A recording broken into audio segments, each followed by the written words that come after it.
stretching back to the late 17th century when its empire reached down to Zanzibar in East Africa. Today, the country is in the midst of a 5-year, $78 billion spending program to boost its ports infrastructure throughout the vast country, which in turn feeds traffic into the capital. So you have already the established Salalah port and free zone, the development of Duqm port and free zone, and also Sohar. So as these are being developed, you also have the infrastructure that's backing that up. And the priority now is to diversify beyond energy, which still represents the lion's share of this economy. The tourism sector is expanding beyond the manicured capital of Muscat, but so too are the industrial and trade sectors. Salam Ismaili is the chairman of Oman's investment authority, ITRA, and he wears a number of hats. Salam al-Ismaili is considered a political all-rounder in Oman. His official role is as head of the Omani Investment Board, or ITRA, as well as being Sultan Qaboos's top economic advisor. Al-Ismaili is also known for his diplomatic acumen, playing a key role in the release of 3 Americans in prison from Iran in 2010, while more recently acting as a bridge between Tehran and Washington over the ongoing nuclear talks. Is there a benefit, potentially, of a peace dividend if we can get a deal with Iran, that it will really pay to the bottom line of Oman?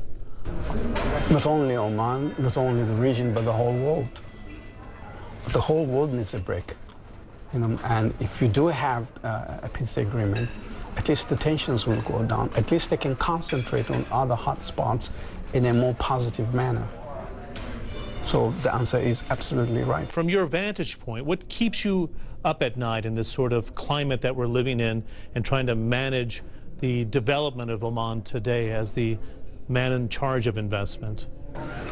Obviously, there are dividends in investing in people. You educate people, they understand better, they are more productive, and they change, either for better or for worse, especially when you have young generation. What keeps me awake is their ability to introduce changes through peaceful means. If you stop that, they will introduce changes through non-peaceful means.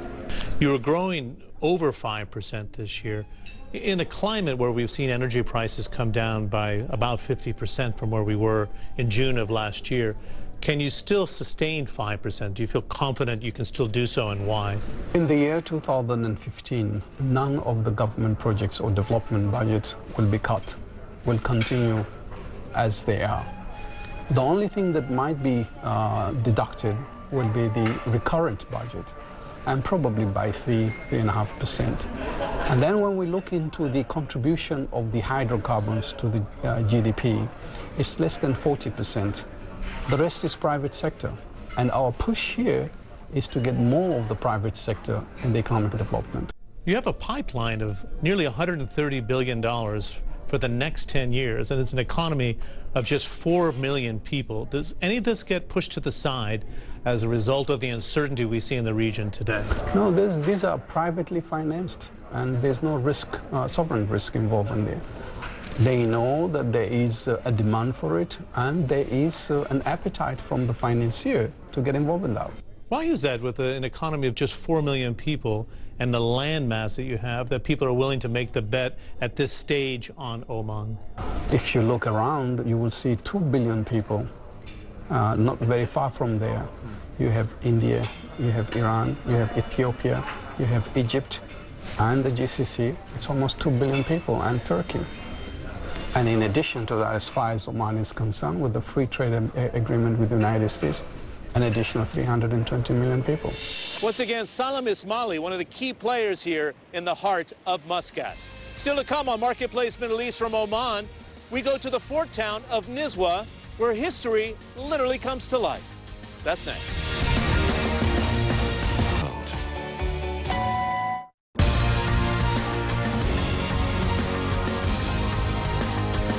Welcome back to Marketplace Middle East, this week from Oman. Most of you are probably very familiar with the sights and sounds of the capital, Muscat, but there's a town in the north called Nizwa that has a charm of a very different sort, as Amir Daftari found out.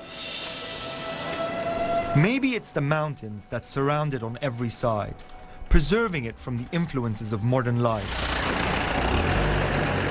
Because even though it's just a 2-hour drive from Muscat, Nizwa feels a world away. Its ancient fort has towered over the city for centuries. And every Friday, in the shadow of its scaling walls, history comes to life.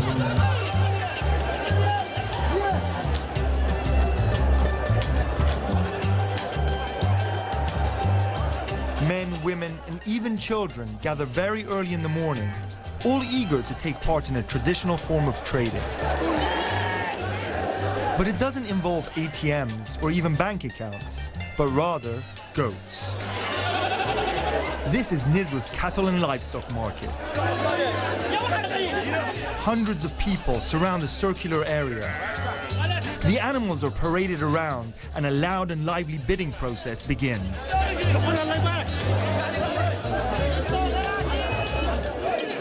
Not much has changed in this market for the past 700 years. You have the sellers coming down the middle with buyers on either side. And the fatter the goats, the higher the price. If it looks chaotic, that's because it is. But there's a method to this madness. Armed with nothing more than a notebook and pen, it's this guy's job to keep a record of all the sales. A lot like a broker in any major financial firm, except without the tie and shiny shoes. Osman is a farmer and one of the regulars of the market. Since I was young, I was accompanying my father here. People buy to eat or to farm, to keep? What do they do here? For both purposes. Some they buy for eat and some they buy for keeping. And have you bought any goats today? Last week. Oh, last week, not today? Not yet, no good prices yet? Today they seem a little bit high, little bit expensive. And paying attention to the prices are the Bedouin women. They're not allowed to bid or actually pay. All transactions must be done by men. But in many ways, they call the shots. Keeping a close eye on the men and an even closer eye on the goats. 150. For some, working here is a lifelong profession. Ali is a 50-year veteran of the market.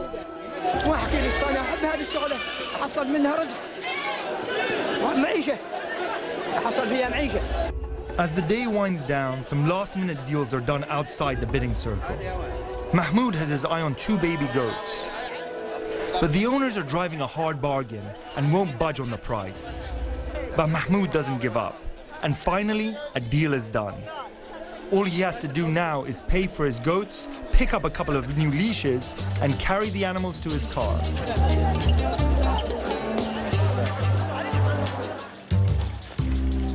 Before he leaves, I ask Mahmoud what he plans to do with his goats. He tells me they're an investment, that he'll be back in a year or so, hoping to resell them for a higher price. Many will return much sooner. Next Friday, there'll be new animals and new deals, but the same old way of life. Amir Daftari, CNN, Nizwa. The Nizwa cattle market, an unusual sight right here on the Arabian Peninsula. And that's all for this edition of CNN Marketplace Middle East, this week from Oman. I'm John Deftarius. Thanks for watching. We'll see you next week.